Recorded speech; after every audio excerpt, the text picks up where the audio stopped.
Hi, everyone. Welcome to Office Hours. If you're watching on YouTube, you'll see a little link down below that you can click on if you want to join us in Zoom and actually be part of the conversation.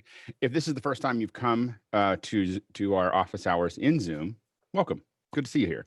Let me show you around a little bit, make sure you understand what we are doing here. You're probably an attendee. The difference between the attendees and the panelists is the panelists showed up a little earlier than you did, and they raised their Zoom hand and said, "I'm ready to be on the panel." If you see us talking and you think that we're full of it, and you think that you have better information or better ideas, then raise your hand, join the panel, become part of it, become part of that conversation. So we welcome you to join. Just make sure you have good audio, good video, and good internet. The doors open at 6, bright and early. And I can't promise anything from 6 to 6:30. We talk about all kinds of things. Sometimes it's funny, sometimes it's not, sometimes it's useful, sometimes it's not. But we're all here having coffee, tea, chit-chatting away. So that's from 6 to 6:30. Between 6:30 and 6:40, we release the Discord link. Discord is where about 600 of us as of today all come and hang out and talk more about all of the stuff we're talking about here, but just on chat. So that's, but we'll release that Discord link. It's already expired. If you heard about it now, you have to come another day. That's between 6:40 and 6:45. We start mic checks. That's just to make sure that everybody here has a good sounding good and easy to understand. And once we start that, we won't bring anybody else into the panel. So if you want to be on the panel, you should be here by 6:40. From 7 to 8, we go through questions. Now there's a Q&A section that's down below. And what you want to do is use that Q&A to ask your questions. If you want to chat, use the chat. If you want to ask actual questions for us to talk about, use the Q&A. Our requests are to keep it short. We will tend to just get rid of anything over 5 lines. So if you start writing and you're starting to write a little novel, figure out how to say it in a short way. Remember that we have to read it and figure it out. And so you have to keep it really concise. Also, only ask one question per post. That seems to be a really hard one, but I encourage you to try. Just one question per post, and so that we can kind of work through those. And don't put comments in the questions. And also, don't interact for the panelists. Don't interact with the questions other than to vote on them. For everybody, vote on them. There's a lot of people here. We start and we move through questions a little slower at the beginning of the hour versus the end of the hour. So you're better off asking questions that you might have near the beginning of the hour, and voting on questions that you think are important. That's going to allow the top ones to make sure that we spend the most amount of time on those. As we get to the end of the hour, we almost always get through all the questions, but by the end it's yes, no, red. It's very, very fast. So you want to make sure that you get your questions in early, vote on the questions that you're most interested in. Finally, we have a second hour almost every day. And what we do is we bring in somebody, or we think about some subject. So the way it kind of breaks out is on Mondays, we talk about education. Tuesdays, audio. Wednesdays are camera and capture. Thursday is usually a guest, that we're going to bring in from the outside.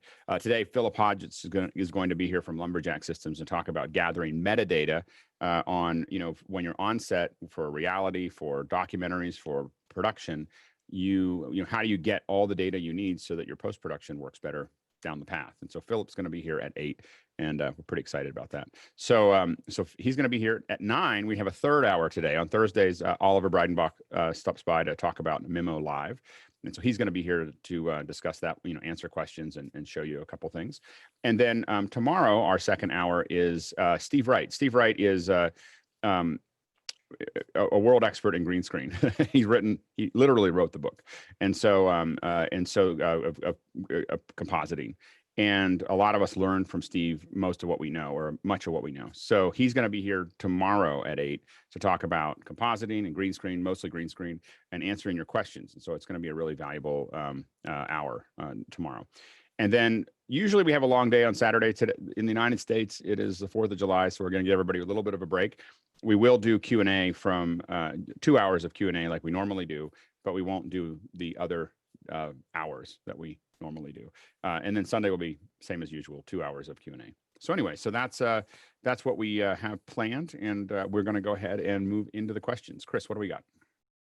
Yeah, and just a reminder, there's a lot of activity, by the way, on the thumbs up in the Q&A. So that's how you get to direct the show.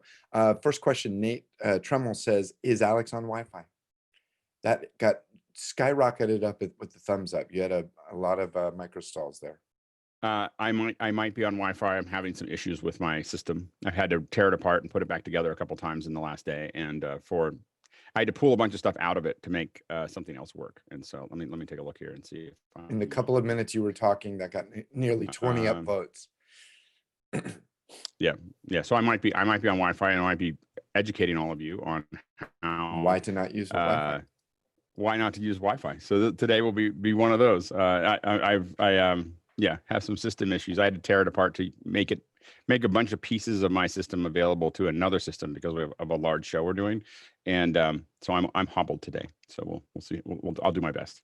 Next question. Go ahead, Tucker. What were you gonna say? For the Q&A, I was just wondering, would it be helpful, because we have that vote problem where they move after once it's like there's a potential of another question going above it and having to chase it? Would it be helpful if Alex, if you looked at answered, and if Chris selected answered and it popped over to that pane, it's not going to move once it's in the answered side, and then you can It's easier just to leave it the way it is. It's fine. Okay, it's fine. Sounds good. It's fine. Yeah. We need a Zoom jockey that'll take the questions and actually bring it into a graphic or a font, as you'd call it, Chris, so that we can actually see it. Because people on YouTube can't see the Q&A. So for those that are watching it, it'd be nice to have somebody pull up in their ATEM Mini, just a nice graphic of the question.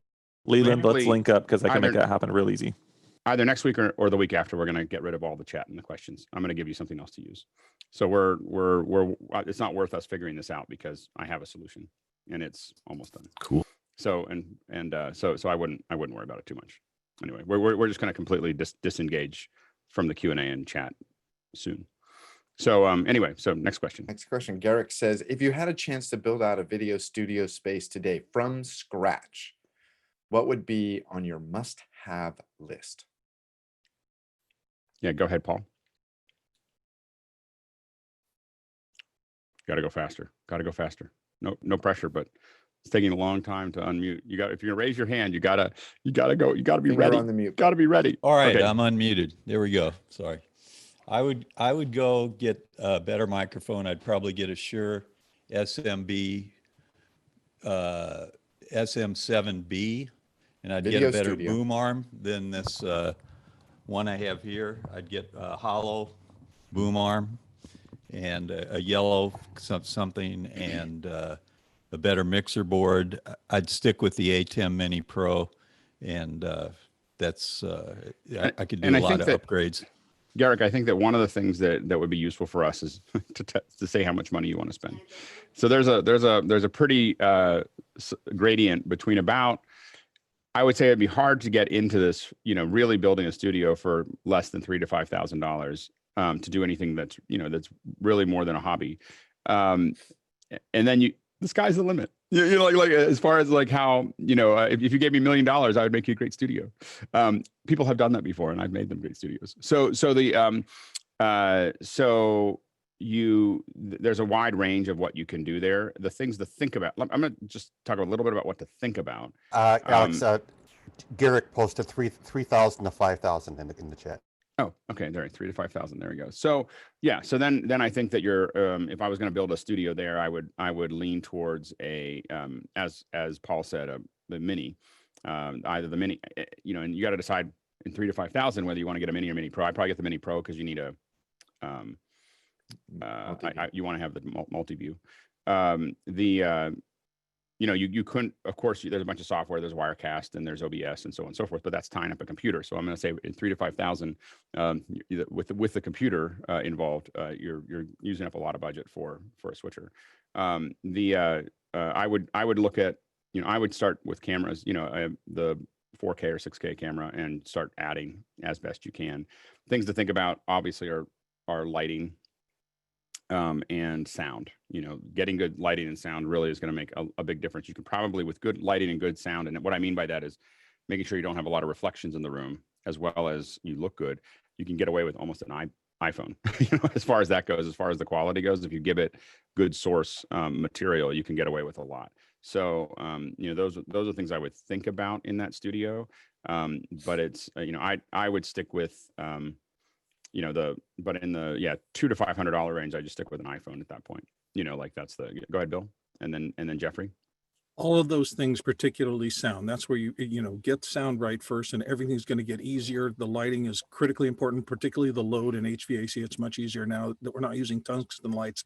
One thing that I found was a huge difference for me is see if you can get your control seat or space away from corners and walls. If you can, because we rewire so much, the ability to walk around behind your rig and repatch, I found saved me tons of times over the years.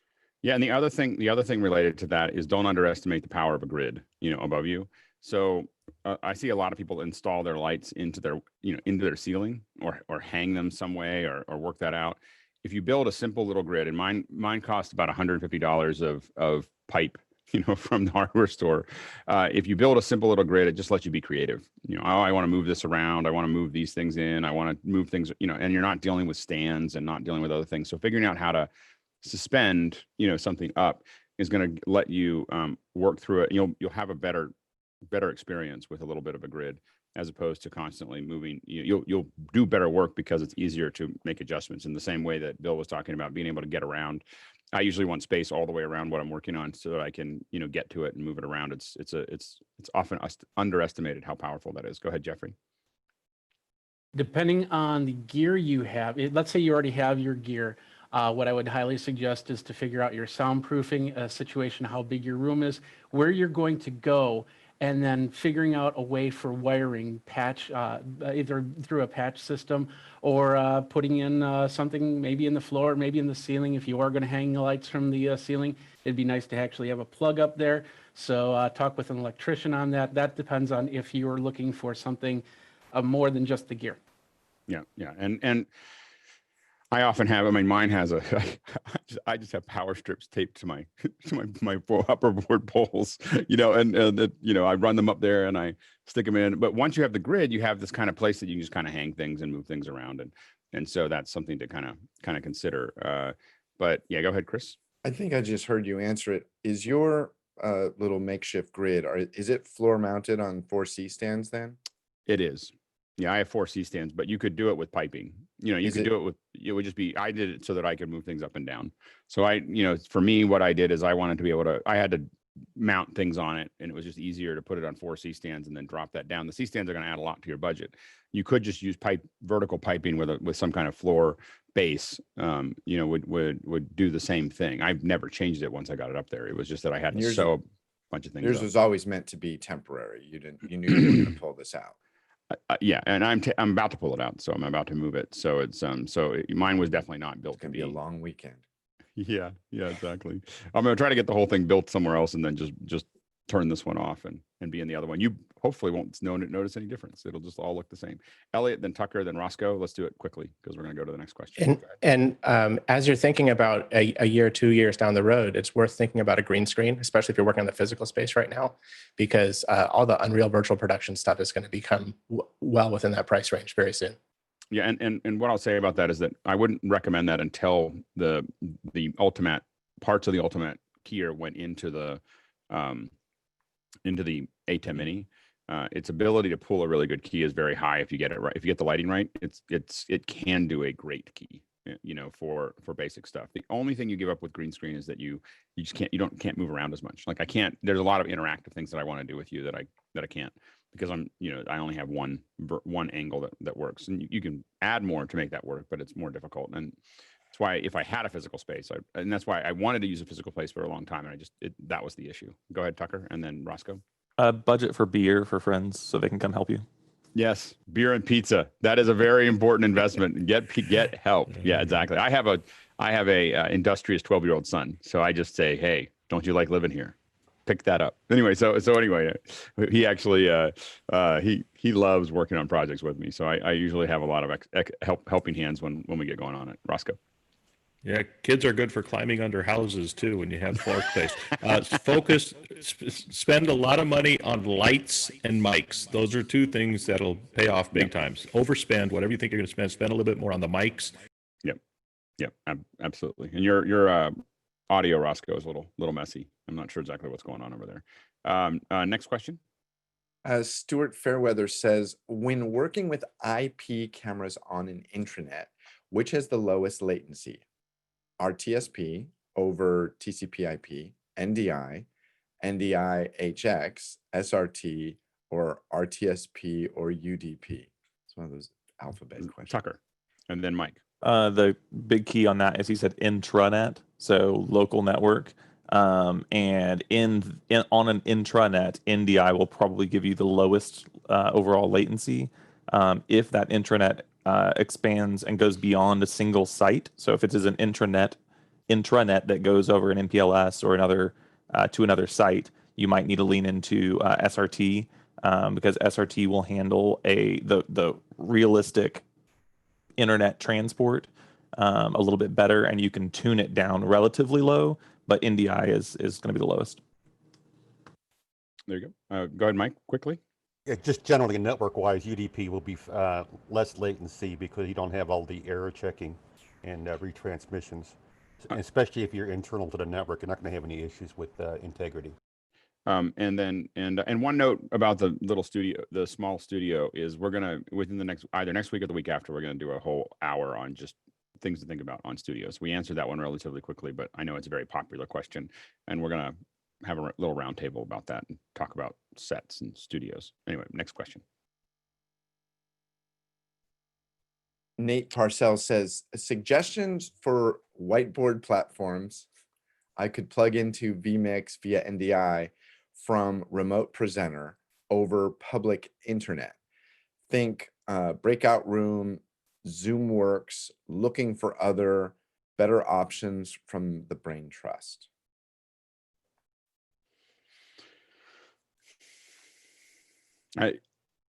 There's a lot of them out there. I just haven't found very many that I'm happy with. That's the problem. Yes, I know. Now more than ever, Alex. But that's not. But that one's not. That's not for the to be shared over the public internet. That's the problem. It's like it's just to go into a switcher. I know. So yeah, go ahead, Leland. Just one that I know of that could be out there would be proficonf.com, Proficonf. It's a product out of Ukraine. Works similar to Zoom, WebRTC based, has YouTube drop-in features as well besides the whiteboard, so you might find that useful. Jeffrey?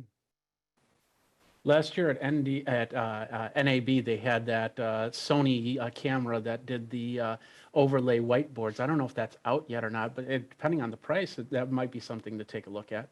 Yeah, I mean, I think that the goal is, I think what the request here is to figure out how do we, it's just having a whiteboard is the thing that someone's trying to do. I don't want not a whole platform or hardware, but just a whiteboard software. Seems like it would be easy, but we just haven't seen anybody do it very well. It's probably a market opportunity there for somebody because I think one of the biggest problems actually with a lot of the whiteboard software that I've seen so far is they overthink it. They put too many things in it, and then it becomes you can't. The people who write them don't realize that I need to be able to do that while I'm talking, and I can't look down and try to figure out what button I'm going to push and what I'm, and they put too many buttons in it. And so, as Chris said, we may put something out called Stupid Whiteboard so that, an underthought product. Jason. Never underestimate the fact that at Sam's Club or Costco, a whiteboard and an overhead cam are actually very inexpensive. Yeah, the whole. I mean, I will say that the putting whiteboards on camera is just a horrible experience. Like it's just because it constantly pulls you away. Oh, I forgot about the glare and the reflection. That's and true. it also the whole whiteboard thing. Like this is one of my big complaints about Microsoft's whole Surface thing, where they put a big screen behind somebody. It's like we had a futuristic thing that we're now going to go back, back to the future. Like we're going to go backwards. Like we're going to turn the person away from the audience. We're going to have them do this whole thing, and then they can't see it again, and they have to look back. And what you really want is something right in front of you that you can draw on. And again, I haven't seen anything publicly available that really fits that bill very well. Anyway, next question. The next question is Greg Yote says, I'm needing noise deadening materials and looking for suggestions, both permanent installation and mobile. Go ahead, Bill. So sound treatment for any kind of particular audio space is kind of a black art, and part of the reason, if you think about your room or whatever space you're recording in, and imagine that you're putting mirrors on every single surface, any mirror reflection where you can see the microphone is a potential point where you're going to get second and maybe third order reflections back into the mic. So you would want to put your sound treatment at those reflection points, which is why you see all sorts of tiles and little areas, but every space has different geometry. So every time you move your mic, it's going to move it into different places where different nodes are in play. So it's never going to be simple. And also, just real quick, a lot of people worry about bass, particularly containing bass if you're playing loud music, or keeping it from the outside, like jet aircraft and loud cars and things like that. The only thing that really stops bass from penetrating something is mass, which is why you see floating rooms and concrete construction and things like that. And to define a floating room is you're basically building an air gap around, you're building an air gap around your room. You're building a room inside of a room, and there's an air gap. And the larger that air gap, the lower the frequencies that it's going to absorb, but it needs to be a vacuum around it, and you can't have anything vibrating. So the way you put it together with, we use rubber between all the pieces, and then we pull it together, but you can't have it vibrating, because it'll, that reverberance will affect the entire process. And then sometimes bass is really tough, and that's why they're a voice booth. That's exactly what a voice booth is. It's a room within a room. Yeah. Anyway, Tucker, then Jason, then Chris, and then Elaine. Yeah, when you talk about controlling acoustics inside the room, there's two things. There's absorption, and then there's diffusion. And that's kind of the other piece of it is, if you absorb, if you do a room that is completely dead, it has one kind of sound. If you do, even if it's PVC pipe and you cut it so it's just half of it, and you put that around the room, that will also diffuse the reflections, and you can wind up with a very pleasing sound that way, kind of combining diffusion and absorption. Jason, and then Chris. Yeah, I mean, this can get extremely complicated, and it's a really fun rat hole. But if you're looking for practical things that are inexpensive, here's one that's often overlooked. Office ceiling tiles work pretty well. Just put them on the wall. Go ahead, Chris. Yeah, I'm just going to show you this really quick. I just got this slideshow sent to me. If you talk about a room within a room, I've always thought Grant sounded awesome. Look at this. Here's his studio. This is what he did in his garage. He built these frames, and then he had his kids come in and help, carpeted them. He, hold on, their insulation. Oh, here we go. He puts these insulation with this safety stuff, and then apparently hung the curtains in it to get. That's why Grant sounds so awesome. And Grant, that's his garage studio that he's sitting in. So it cost me $1,000. Are those US dollars or a little bit of elbow Dolaroos? grease? And to show you real quickly, I've shown this a bunch of times. So I'll keep it really quickly, but to keep it simple, as far as I just need to absorb, I have a very live room. My room makes a lot of noise, and you don't hear a lot of it, partially because it's just, it's blankets, and so that is really the most basic version of that, is having some version of moving blankets can drop. If you're carrying something, if you have to go mobile and you just want to throw something up, blankets can be a really relatively inexpensive and quick way to knock down some of the reflection. It's not perfect by any means, but it can be something that, and I've used when I had to do voiceovers on a pinch, I've used just the blankets that I can find in the house. If you ever watch behind the scenes of Dirty Jobs and you think of all those voiceovers, a lot of them are micro under a blanket in his hotel room with an SM58. That's like a lot of the voiceovers for that show are all coming out of that simple solution of just knocking it down. Elaine, and then Victor. Three short things. Good insulation. If you're using Rockwell insulation, that's going to help out with airspace.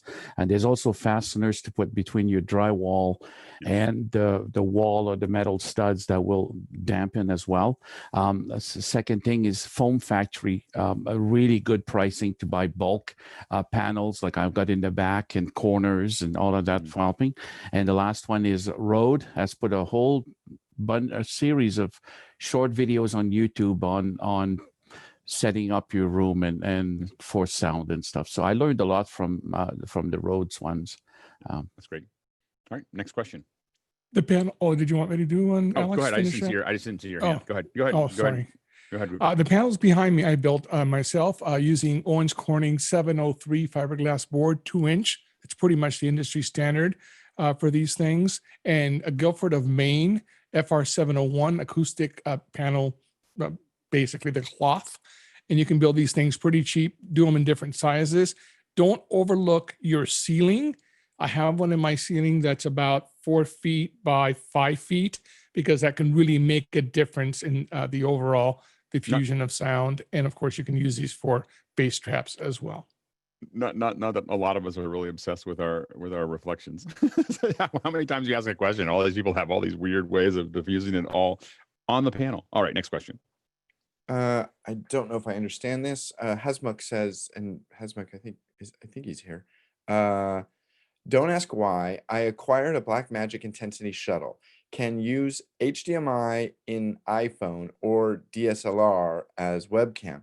I have USB 3.0 version supplier say I should have bought Thunderbolt for my all Mac shop. Has anyone used USB 3 on a Mac? Yeah, go ahead, Mike, and then Jeffrey. USB 3.0 Gen 2 is 5 gigabits a second, which is perfectly fast enough for anything. And I think I've been looking for a long time now with my new Mac. The Thunderbolt stuff costs more only because you're paying a license fee to Intel. So I don't think there's anything wrong with USB 3 as long as you're not, I wouldn't do maybe a disk over it or whatever else. Let other people chime in there, but I haven't found anything Thunderbolt yet. Okay, Jeffrey. Yeah, I've used those intensity shuttles before. They're fine. You just have to use the adapter to go into your Mac to go to get to USB-C. Shouldn't be a problem at all. Great. Next question. The next question, also from Hasmuk, I think this might be related. If USB 3 on Mac is good, it is follow-up, on a MacBook Pro with Blackmagic Media Express, see video, see audio in meters, but no audio on Mac, or after capture, no audio as well. Hope somebody uses Intensity, lots of VHS tapes to convert. Go ahead, Michael Tucker. Yeah, I just want to ask him, is he having a look in the actual settings for the Intensity Pro in the Media, not the Media Express, Well, in the actual... He's seen So audio in the that would meters, sort which that is out. an interesting. That's the interesting part, is he's seen audio in the meters. Yeah, and so I don't have an answer for that. Why you would see him in the meters and then not in the record. Jason. Here's a weird idea. You know how in Blackmagic they have the channels at the very bottom? Be sure you're selecting the right SDI channels at the bottom for when you're doing playback. I don't know. That's all I got. All right, next question. We've taken that as far as we can go. Yeah. Steven says, looking forward, what is the expected life of Discord within office hours? As long as it's useful. I think that it's I like it. I think it's working. I think that there are some severe limitations to Discord, especially related to threading, that is really is not going to be the best solution long term. But I don't see any reason why we're going to, when we turn it off, it's because when we turn it off, it will be because almost nobody's using it. Because we've moved on to some other platform and a lot of people are using that and it's better and everything else. We'll probably add platforms that possibly in the future, that will allow us to thread and allow us to do more interesting things that we might have more control over. But I'm not, there's no rush. I mean, it's not gonna be like suddenly, oh, we turned it off. There's 600 people there, that seem to be enjoying it. So I'm not gonna, I think it's really useful. I would say at least a year, maybe more. Depends on how fast some of the other tools that we're building come up to speed. Yeah, go ahead, Paul. Paul, you got to move faster. Like you got to come up. I think we need a command line interface. I think Colin would agree with me on this too. All right. Next question. Wayne Hayton says, connecting a Canon FG10 camcorder to my 2018 MacBook Pro i9, nice machine, via Magwell USB capture HDMI. System temperature from the iStat app says that it sits around 65 to 75 degrees, doing nothing. I open OBS and the temperature jumps to 90 to 100, stays there while streaming. Any ideas? I don't think that the Magewell is doing very much work on the way through, so it's forcing your computer to do a lot of that work. As it comes through, the Magewell is a pretty straight path, into your computer. We've definitely seen, higher utilization rates with Magewells than with some of the other pieces, and I'm not entirely certain why. It could be something around. I'd be interested to know if you're trying to de-interlace. If you've got that camcorder, I think it's an interlace signal. I'm not certain, or some kind of PSF or whatever, and it might be forcing the computer to do a bunch of work that it wouldn't do. Does anyone else have any other ideas? I think those are my. Yeah, go ahead, Jeffrey. The one thing is the power issue on MacBook Pros. If you plug the power in on the left side, that could cause heat issues. So play around by moving around your USB, and don't put into docks if you're putting it into a dock. I still miss my MagSafe. All right, next question. MagSafe. A. Mitchell says, what are people's favorite places to read reviews of equipment, software, etc.? Websites, forums, groups, social media.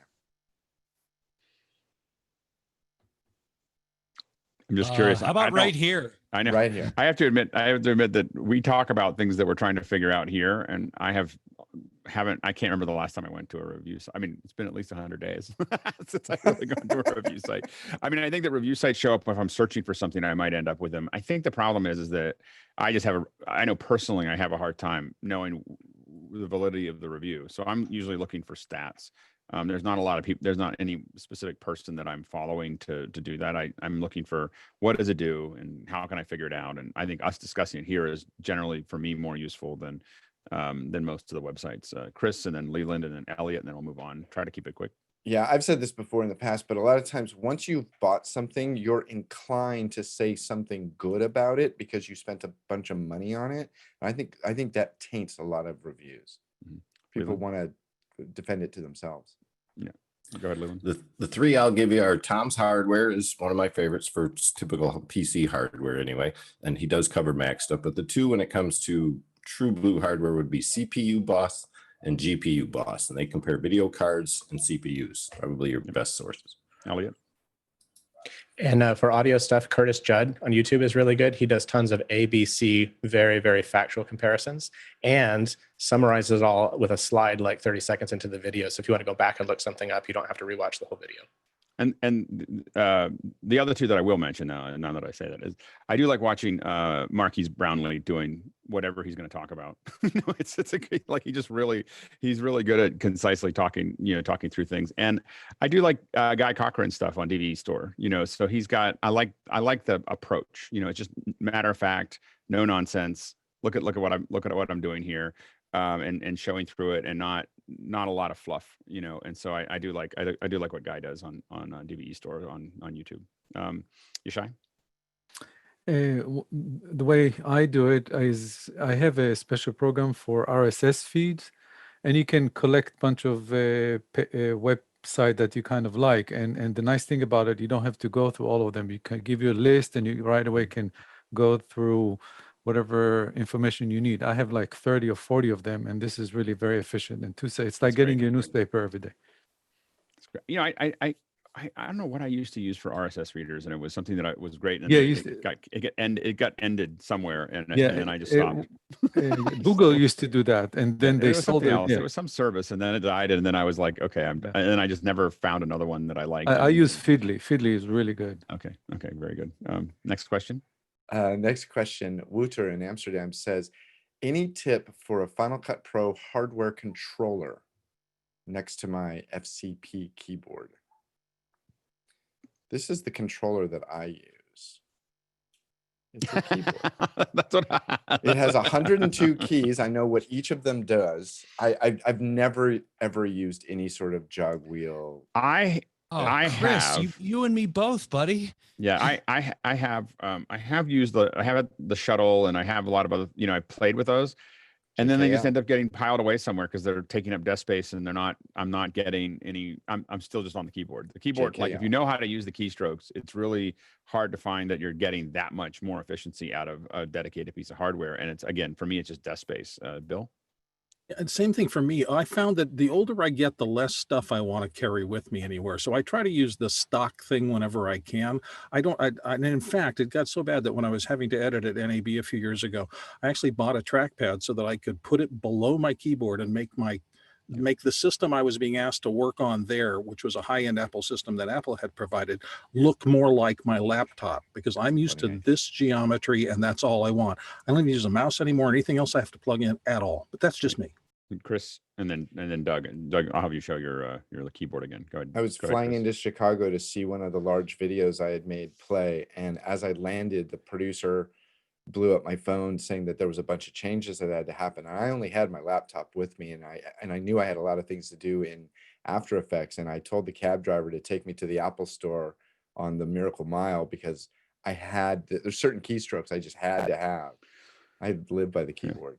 Yeah, Doug, do you use that? Do you use the tools in that? What I keyboard use is this. This is a Bella keyboard, but they went out of business. I own two of them, but if somebody can make a keyboard with the Shuttle on it, I use that Shuttle every day. It's so handy. I went from Doesn't I didn't. Blackmagic? Go ahead. Doesn't Blackmagic make a similar keyboard with a Shuttle device on it now? $1,200. Yeah, $1,200. Yeah. Next question. But it's really nice. I don't own it, but I played with it at NAB or at IBC or whatever. I was like, oh, this is really nice. I'm never going to buy it, but I liked it. Like it's they're spared no expense. I think that they are figuring out that there's a market there for people who really want just the right thing in their studio, not just cheap. Next question. Tim McKeon, interesting question. For talking heads, Zoom, and YouTube videos, does the panel prefer the sound of dynamic or condenser shotgun mics in general? I would say listen to the sound check. Come early, listen to the sound check. You'll hear a whole variety of different mics, and you can decide what you like. But it also has to do with the voice. Go ahead, Tucker. Yeah, it really has to do, to me, it has to do with proximity to the source. So typically I'll prefer a condenser in like a headset fashion. But if the room is a live room, then a dynamic is going to provide probably a better overall result. Just like Mickey has one of the greatest microphones of all time, his room's a little live. So in most cases, I would rather not go that direction, just for that reason. Yep. Sounds, yeah. And I do like, the dynamic mics are great because because of the off axis rejection, it just really, as Tucker said, it just really depends on your room. If you can get, a condenser is going to be better in a lot of times when, to get all the features and everything else out of the voice, but the dynamic mic's going to be a cleaner sound if you can't do all the things we were just talking about in the question before. Anyway, next question. Kenny Hampton says, any experience with using the Epoch from Kinoni paid version for using a phone as a webcam? Yeah. I know that somebody. Oh, yeah. Go ahead, Jesse. Oh, sorry. So if you use it over Wi-Fi, there's some latency, but you do, when you buy the paid version, you can, if you have a long enough cord, you can plug it in with a lightning cord, and then there's lower latency, and the camera is surprisingly good. Yeah, Apple spent a lot of money on that camera. I think billions, on the quality of that camera. So it's a pretty good camera. I want to do more testing in that area. I'm kind of interested in that process. I have to admit, when I put up the HX cam and just popped up NDI and popped it into Mimo Live with my phone, I was like, oh, I got to use this. This is just, and I was just doing over wireless, and I thought that I wouldn't use it to talk like this, but having another camera that I can just patch in was pretty exciting. Anyway, next question. Woocher said, Beju, go ahead. You were going to say? Yeah, just a couple of comments on that. With the paid version, you get the option to use Wi-Fi, wired, or NDI from the same app. Yeah. And what funny thing is I found that using the USB directly was not as stable as using it in network mode connected directly to the Apple laptop. That actually was Interesting. super stable. Interesting. Next question. Wooter says, do you have any ideas with what camera the WWDC keynote was recorded with? No idea. If I was, I literally don't know. If I was going to record something like that, I would, and I was in a big production crew. I think that I would see, I think most crews would lean towards the Arri or the larger Sony production is probably, where a lot of folks would go. I mean, I would shoot it on, I would just shoot it on a Blackmagic camera because I think I would get, I don't think that was the, I mean, I would just shoot it on an Ursa. I'm so comfortable with Ursas. And I feel like I don't know if you'd tell that much difference, but I think that my guess is probably an Arri or one of the larger Sonys. Go ahead, Bill and Yashai, and then Paul. Wouldn't surprise me to find out. Move fast. Wouldn't surprise me to find out that because they're so connected, the Millennium DXL was used on that. I mean, Michael Cioni and all those guys at Light Iron were working on that really, really, really high-end camera, and that they would have had access to prototypes and whatever. Which camera? The Millennium DXL, they called it. Michael has been on the board a lot talking about the development process with Panavision and the rental houses, the big ones in LA, about a new camera, very, very high end for movies. Yep. Yashai? My wild guess will be Canon, because Apple and Canon are in a very good relationship. If in the last two shows, I think they show 8K camera with Canon, and they seems to have a very tight relationship with Canon, even, so that's my guess. Paul? Maybe like Leland says they used a iPhone 14, but actually DP Review I said I expected. is a great source. A great source of information we didn't include in the sources, says they used a unreleased 8K Canon video camera to capture high-res footage of the new Pro Display XDR. Oh, is that from this one? Oh, anyway, so that'd be interesting. Yeah, I thought that was from a previous keynote, but maybe it is. All right. Anyway, next question. Robert Baker says, can we get a quick list of the items to build Alex's grid? Yeah, so what I can give you a really quick one. It is 4 C-stands for mine. You could use up poles. I got 4 C-stands. I have I think I have 10 5-foot pieces of pipe, threaded pipe that was not, I would rather slide them in, but that's what I got. All the little, corners and elbows to put those together. And then I'm using Mayfers that are attached to the C-stands, so they just hold the pipe. They just kind of clamp on. A Mayfer is like a little clamp, and so it just clamps onto it, and that's what holds up the grid. And then I just got moving blankets and hung them, from it. So I mean, I'll show you again what it kind of looks like there. So, but I don't know if you can really see the Mayfers on the other side of that light. Let's see if I can. They're kind of way off in the corner there, but otherwise this is just pipe. It's just just pipes on these C-stands. There's my really high-tech power over there. You should have been here for the safety discussion. Yeah, I wasn't gonna say anything. You live in earthquake country, Alex. Yeah, the black pipe is gas pipe, by the way. So you guys that are like in perpetual warm might not even have that in the store. Yeah. So I again, I'm gonna. This was supposed to be something that lasted for 2 weeks, and it's now been 3 months. 3.5 months. Yeah. And for those of you who are in the outside, a Mayfer is another name for the standard super clamp Bogan Manfrotto kind of device. You can find them anywhere, and they're inexpensive. Yep. Next question. Would people in our Greg Yote says, would people in our group use a new application using the Zoom API for a Q&A commander? A Zoom? I think Greg is trying to do some research. Trying to figure out if something's useful. If it's worth Go ahead, Tucker. something. My big concern with leaning into any of the plugins right now is Zoom is iterating so fast that the chance of me leaning into something like that and then the API being shifted and causing it to break something that I'm relying on, currently I'm doing things with right click the question, copy, like actually managing it just within Zoom, and it takes probably a little bit more than a custom plugin would. But that's my big concern is API shift. Yeah, go ahead, Grant, and then Colin. So I'm doing a lot with the Zoom API for events, and there is no way of getting questions out of the API live. You can get questions after the event, so past webinars. It's different with the chat, but even essentially the Zoom API doesn't do live meeting interaction. It does setting up the meeting and it does reporting, but it doesn't do interaction with a live meeting. Yep. Go ahead, Colin. So as Grant said, aside from the fact that you can't do it, you shouldn't do it.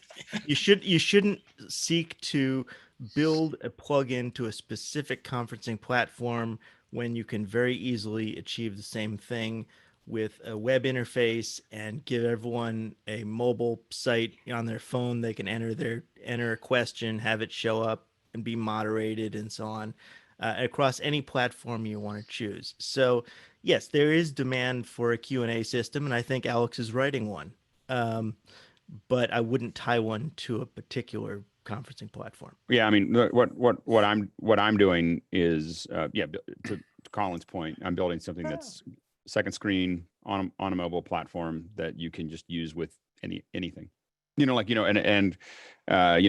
can attach it to any event that you want by just saying, we're going to start this up against this event and start doing it. I don't have to interact with anybody. And I thought about it a lot before we went down that path, and decided that was a better solution. Right. The one challenge with any of these is to drive the users to the target platform with as low friction as possible.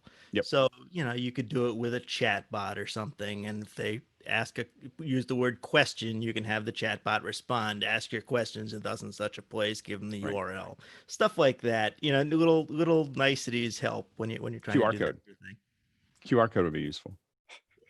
You can't put a QR code in chat, Alex. You can put a QR code on the screen. You can put it in one of them. The problem is people have different reflectivity on their screens, so it's tough to capture a QR code off of a screen unless you're in pinned view and the thing is extremely large. Right. The problem with extremely large is it's one, extremely large, and two, QR codes come in various levels of redundancy, making them easier, difficult to read. Redundancy is great when you have here, wait a minute, I have examples.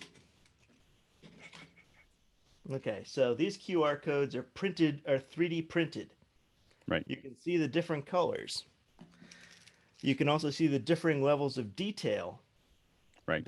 And it's not great on the screen here, but you can see the differing levels of detail that indicate the level of data redundancy in the QR code. The problem is that does not apply when you're displaying it on a screen because the reflectivity screws up the redundancy. That's all. Okay, good. All right. Next question.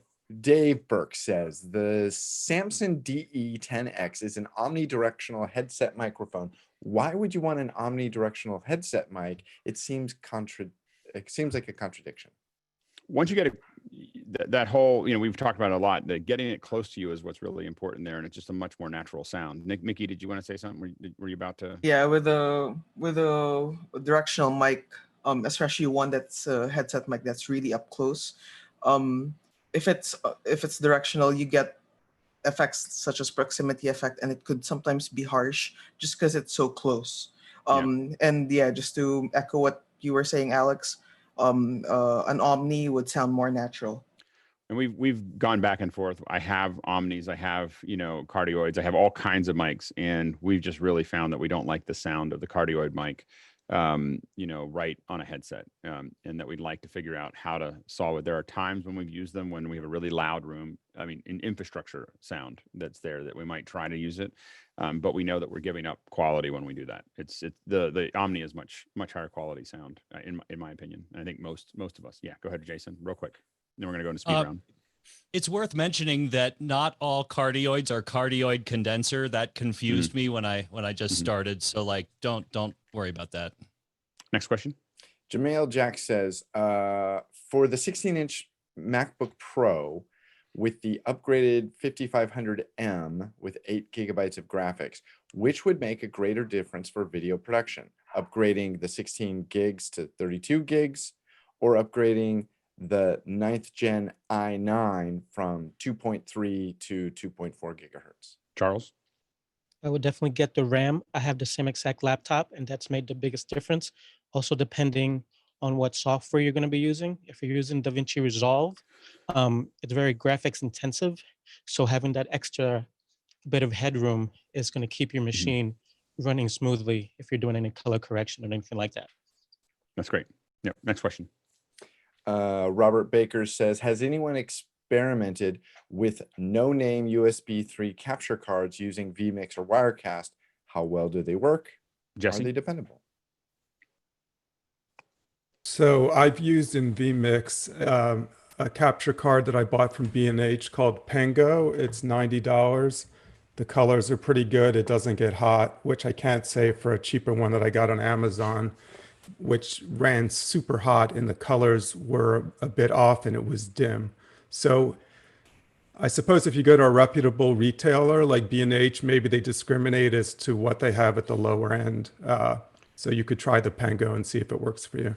I definitely want to, it's definitely one on my list of things that if I can get to, is to run all these through to test color, because I think that I feel like some of the cheaper ones are going all over the place in color, especially in contrast. A lot of them look really punchy, and I think there's some kind of compression going on inside, but that's the thing that I would definitely keep an eye on.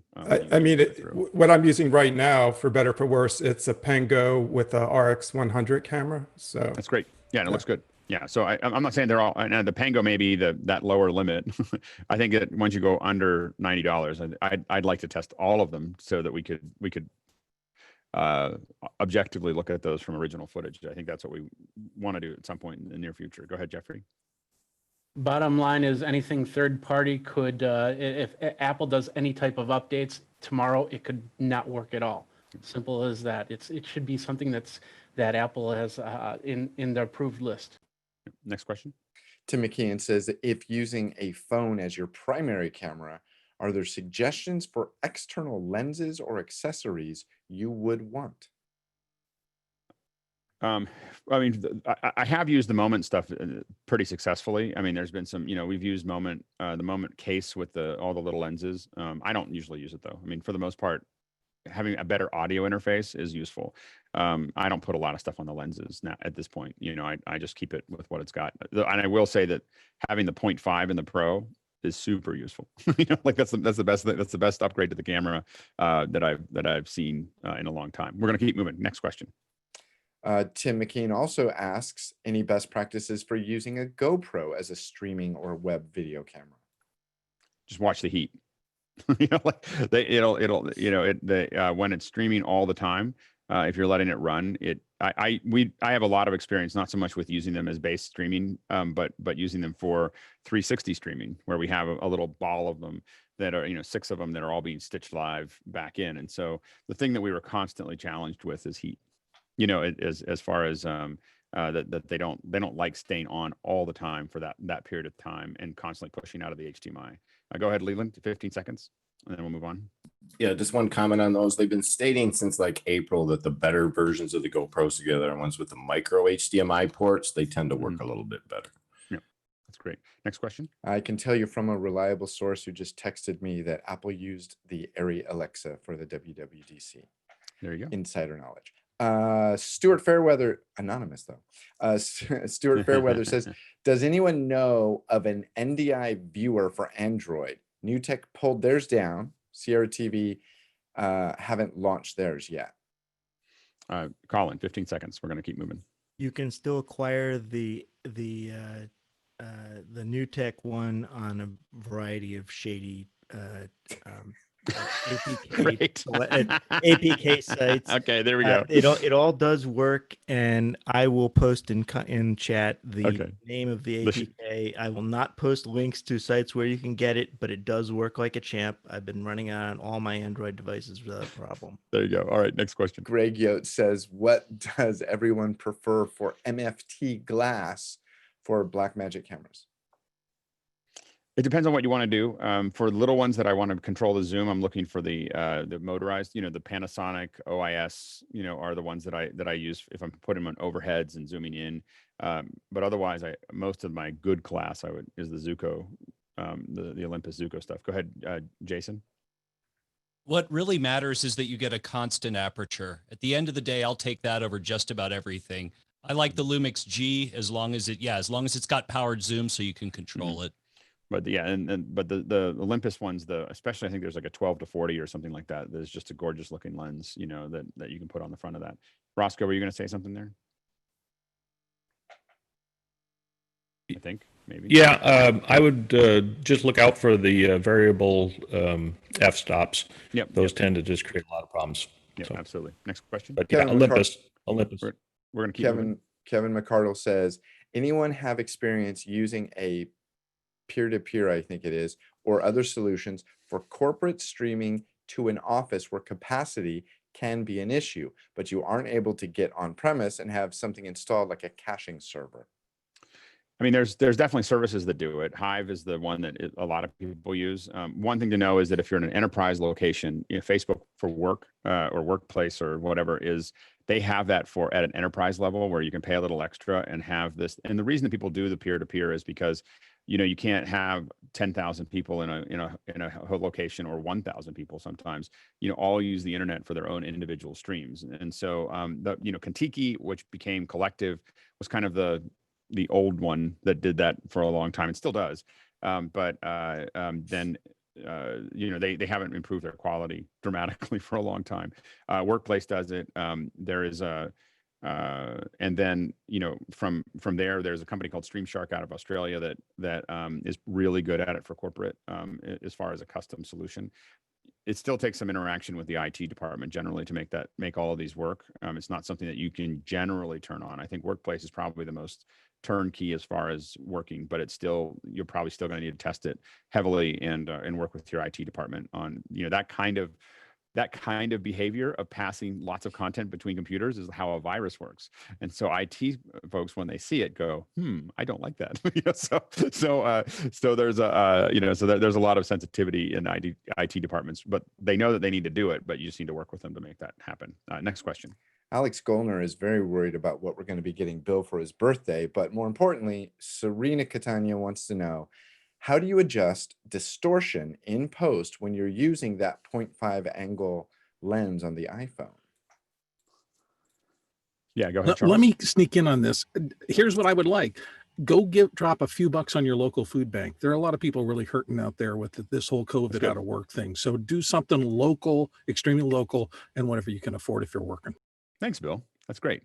Yeah, very good. What about the iPhone lens? Yeah, no. Anyway, hurry up. We're almost out of time. Go ahead. Okay. I would use After Effects or DaVinci Resolve. It's very quick. It's a simple just plug in, drop, and it extends it out so it's flat. Perfect.